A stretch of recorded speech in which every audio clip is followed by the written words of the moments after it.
that's what, again, we were talking. So with that being said, you wearing one right now. So this jersey, where that came from? This jersey, one of my boys, he makes jerseys up. So he made this one up, and it says Bronx Narcotics. Mm-hmm. This jersey, I bought a couple pounds of herb with this. The guy sold it, didn't realize what I was wearing. With that jersey He sold you the weed. So guess what? You deserve to go to jail. Dumbass. Oh my! You can't make it up, man. You can't make it up. Because these guys have tunnel vision, and then once they have the money, that's all they see. That's all they see. They're not even thinking about anything else. And unfortunately, you put yourself in a situation where during the time that I was doing all these narcotics buys and everything, I started to get to know informants. And I like remember we just talked about earlier, said, I had to tell some cops, like, listen, that was you overzealous snatching that guy up. You should have never did, put your hands like that. You could have just said, listen, you're under arrest. Right. You sold narcotics. Done deal. I used to get the respect from the people from the streets, even the people that I bought from. They were like, yo, they used to call me and say, you're a ghetto cop, man. You just straight ghetto. I'm like, what's a ghetto cop? You treat us, even though we sold to you, even though we're doing bad, you still gave me the respect that I deserve. Human being. And I said, yeah, listen, you got to do what you got to do to survive. And so what I said to you earlier, it's so funny that the universe put you right here in my house right now at this time to have this conversation with me, because who knows what the universe would have did. That could have very well have been you. There you go. The other person. Yes. You understand what I'm saying? Yes. And so why not just treat them with respect? You don't have to really just overdo it and be too over the top. I always give every individual, I always tell them, say, you dictate. We already know you're getting arrested. Now dictate how you want to go. If you treat me with respect, I treat you with respect. It goes by how you're giving me back. I'm not gonna say I'm the cop or I'm the detective. I'm the man. Nah. Listen, you sold to me. It's a done deal. Let's go to jail. We'll talk about it. I won't go to court. Or you plead out. So, like, for instance, you say New York. So right now they're having a heat wave there. So the fire hydrants are all open. Real quick, I was in the elevator the other day, and the lady was like, "Oh, at least you don't work in New York." And I'm like, "Why?" She said, "Because it's so hot." I was like, "Man, fuck New York, man." I said, "Yo, New York get seasons. They get seasons. At least they get a break. It's summer here all time for us." And she was like, "Oh, well, people are dying." I said, "Man, all right, I'm sorry if people are dying." I pulled back a little bit, but I'm in my mind, I'm like, "Man, I don't give a fuck. I don't give a fuck how hot it is in New York, man. It's hot. It's hot here all year. Okay. You're right. So fire hydrants. So the fire hydrants are open. Yeah. You know that we got to close them down because we need the pressure. God forbid a fire comes out and you take the pressure off.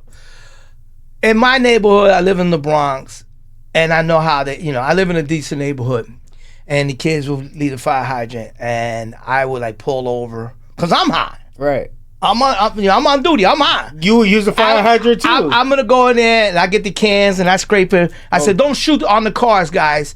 And I would play with them. Okay. And we're getting holes and we're watering. So 5-0 come in uniform. We're like, "Yeah, we're gonna lock this up." Sir, who are you? I was like, "Look, man, I know we shouldn't do this, so we're gonna shut it off. No, I'm locking you up." I said, "Nah, not today, man. Not today. It's not gonna work that way." No, I'm gonna lock you up. I gotta throw my shit on. I said, "Detective." I said, "Yeah." So all the kids say, "Yo, you DT?"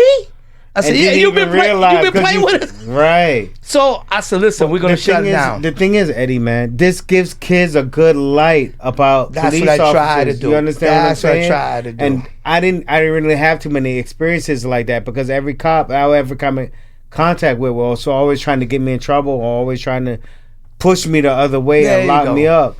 But because you are the way you are and because you do give them these experiences, maybe the next kid, not me, but maybe the next kid that comes out of the military might say, "Hey, I'm going to go ahead and be a cop because I'm going to be a good cop and I'm going to be like how Eddie was when I was playing with the fire hydrant." So we were playing the fire hydrant. They were like, "Detective." I said, "Call FDNY, get the chain, close it up." They'll come. I said, "Listen, kids, you can't have it now, because of the pressure." And I explained to them, it could be your family's house, one of the buildings, and if we don't have water pressure, someone could pass away. If they come nasty, it's not because they want to be nasty, it's because they're trying to prevent or death. Right. And that's something you have to understand. I know it's hot. And I guarantee you, they didn't explain it to them like that. They didn't explain it to the kids like that. They just like, you little fucker, right. I'm gonna lock you up. There you go. But I play with the kids, and I'm there for like a half hour. We were in the fire hydrant. We getting the hose down. And then when the cops came by and they saw me, they were like, "You a detective?" I said, "Yeah, detective, man. I got this. Don't worry about it. Call FDNY. We'll close it down." That was it. And then I get them the sprinkler so it could shoot just a little bit of water, and they were like, "Yo, we never seen a detective like you like this." I was like, "Yeah, bro, you ain't never gonna see somebody like these things are important to deal with the public the way that." Especially we had a bad time, Still, it's even worse shit. Back in the '90s, early 2000s, we were like, because of 9/11, we were heroes. But now things are not so much. You gotta be this way with the public sometimes. You can't really be too happy and too playful with them sometimes too. Right. Because you were nice to them. Have you not be nice like that? What? Robert, take it. I don't care. I'm walking away, and don't even give you the description of who did took it. You never know how you're getting paid back for the way. There you go. So just try to be a good person in general. If you're in natural resting state, and I always explain this to everybody, some people are like, for lack of a better term, you're a fuck boy. If you're a fuck boy, you know you're a fuck boy. Stop it. But if your natural resting state is being good, it comes back to you, man. Just be a good person and just chill. So you asked me earlier, like you said, you only saw me a couple of times and we got to know each other. Like, I'm always happy, and and even the people that work in the building say, "You always smiling." I said, "You know why? Because I'm blessed. I'm blessed. I got up this morning. I'm alive. I'm healthy somewhat. I'm going to work. I'm not in jail. I'm not dying of nothing. That to me is a blessing day." So we should be happy with that. Absolutely. Listen, I'm never gonna be a millionaire, but I ain't never gonna be poor. Right. I work hard enough for that, and that's what we both do. You work hard just to do right by the family. Do we have problems? All of us have problems. I don't care if you're rich, poor, what generation, what nationality. We all gonna have problems. But the main thing is that the Lord let us get up. We're going to work. Everybody's happy. You gotta laugh about it, man. Eddie, you have children? I have children. What's the age range like? Well, my stepdaughter, she's 35. Mm-hmm. My biological daughter's 28. I have a grandson who's 14, and I have a granddaughter who's 4. What grade do you give yourself as it pertains to you? The way you are in your family structure, like what grade do you grade yourself? From a 1 to 10, I'm probably no. Well, A B C D F. I'm a C. You a C? Yeah, I'm a C. Why you give yourself a C? I'm a C because I think I could have done a lot of things better. I think some of it because of my job, it just spilled over into my personal life. Mm-hmm. And I shouldn't take it to them that way. Towards my wife, towards the kids, toward my family. I'm just structured that way. I can't say I'm an A. I can't, I'm not going to say I'm an F because I'm always there to provide. I'm always going to have their back. Right. You can step on my back. You can spit at me, which my daughters do. But I'm going to still be there. I'm always going to have a place for you to live, and you're always going to have a plate. Okay. What grade do you think your family members would give you? They'd probably give me a B. A lot of them are proud of me. A lot of them are proud of me and what I've done and what I've accomplished and how I put myself. I did a lot of things by myself. And what I mean by that is I wear it on my sleeve. My accomplishment, I did a lot by myself. And my non-accomplishment, I also blame no one but myself. What lesson have you learned, given the name of this podcast and what we're doing in here today? What lesson have you learned in life that you would like to pass on to anyone, future generations coming up, someone that past generations, just in general? What is just one main lesson that you've learned that you would have done the same, differently, better, worse, I don't know, in life that you would like to share? Listen to people. Really listen to people. Don't act hastily. I think you should calm your temper down. I think you should, again, read the room, read your lessons as far as if the person's having a bad day. Don't bring your reasons why. I have a bad day too. No, listen to them. I think be open minded. I think try to give positive. If you have no answers at all, I think listen helps out for people. I think I should be a better listener. I met somebody the other day. I'm gonna get him in here. He doesn't know yet, but I guarantee you, I'm gonna get him in here. And he was like, sometimes I don't know him from Adam. And I was in the elevator. I meet a lot of people through the job that I have. And right. He came in. He didn't say anything to anybody. It was like 5 people in the elevator. He looked at me and he said, sometimes you just got to know when to shut the fuck up. And I said to myself, I want to elaborate and I want to explore this guy a little bit more because I want to know why he came out of his office and just came in the elevator and said that. So I asked him what his name was actually when I left. And he said his name was, I think he said George or something like that. And then I was like, bro, I want to continue this conversation. He said, man, I'm here every day. I said, don't worry, man. I'm going to get up with you. So. What did you learn? What do you think? I learned as far as what. Well, I mean, lessons like the questions you just asked me, like, what will you do different? Or what do you think? I think I was too close-minded on a lot of things that I actually believe in and actually feel like there's no gray area in. I think I was too close-minded with my actual family members and I didn't listen. I didn't listen enough. And I heard them, but I wasn't listening. There you go. That's so what I'm saying.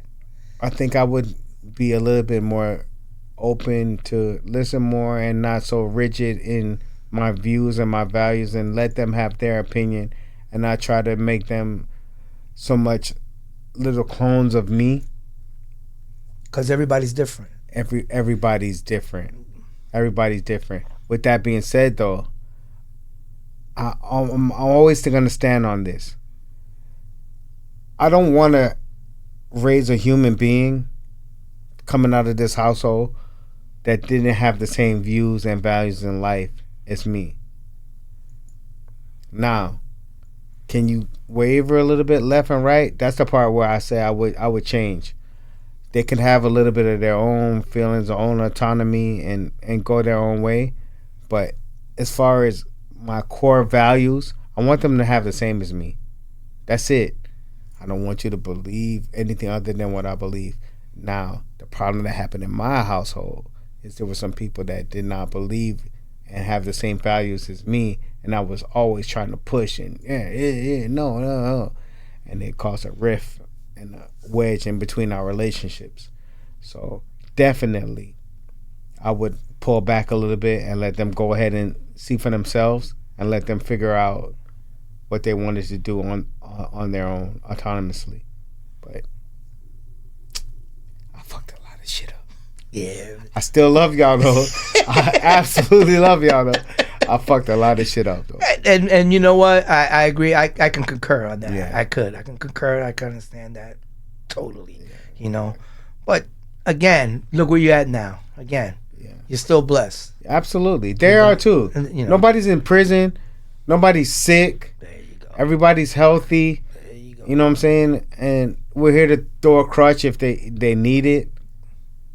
I think that's what the young society, they think that, how can I say it? They think that they earned everything, but they didn't earn everything. No. You gotta sweep the floor before you become the boss. You gotta sweep the floor. You know, wash them dishes, man, before you. You can't say I want $30 an hour. No, and you don't even know what we're doing in the business. Right. And I don't care what business you in. Any business, you gotta start from the bottom. Man. And I think that like we're older, we could tell them like, listen, you got to do it this way. And I know it's going to be hard, but eventually, the hard work is going to get you where you want to go. You can't jump from A to Z. It's impossible. Eddie, man, It's impossible. I'm so grateful that you came here today, man. Listen, hopefully it's not the last time. Nah, hopefully not last because time. I have a lot I want to pick your brain about. There's a whole lot that's going on. I have a buddy of mine, Puerto Rican, Bernard Algarin. I grew up with him. He taught me how to drive. He's my good pal. See? And I grew up with him in the military. I was a young kid in the military, and he kind of showed me the way and kind of pushed me this way. And there's a whole lot that I want to talk about with the Puerto Rican culture and everything. You know, a lot of Puerto Ricans are racist. Did you know that? Yes. Like in Puerto Rico, the dark-skinned Puerto Ricans are segregated in one area when the light-skinned Puerto Ricans. Right. It's the same thing when I was in North Carolina in Camp Lejeune. The light-skinned, they used to call them red bones, didn't get along with the dark-skinned blacks. And they're like, I don't understand that. Well, a lot of people don't understand where a lot of these things come from because they don't know the history. A lot of people don't know history. There you go. And if you study history, then you'll be able to maneuver in the future. I love when people say, you Puerto Ricans want to be a state. I said, first of all, if you know your history, United States government took America took Puerto Rico. That's why they're having so much problems. We didn't want. What about Texas? Right. What about California? All that shit from Mexico. We didn't want to be taken. That's why they're having all that problems. And that's why now. we have a problem. That's right. So just people just know yourself, know your history. Go study a little bit of history before you start trying to have a conversation with people, because some people actually know history and they really study these things and they know why things are the way they are. You don't. You're just jumping on bandwagons and just saying, this and that. And the prime example, when I don't know something, I shut up and I listen. Sometimes you got to know when to shut the fuck up. With that being said, man, we out of here, man. Right, man. It was an absolute pleasure having my boy Eddie in here. Yo, very nice, man. I don't think it's going to be a last time. I hope it's not a last time. And we got a lot more to pick out of this guy's brain and other people's brain. So stay tuned, man. We got a lot coming. We'll be here. We're just trying to learn just like you. Lesson learned. Thank you for being with us. That's it. All right. Oh yeah, I appreciate you, bro. It wasn't rough, right? Nah, it's like a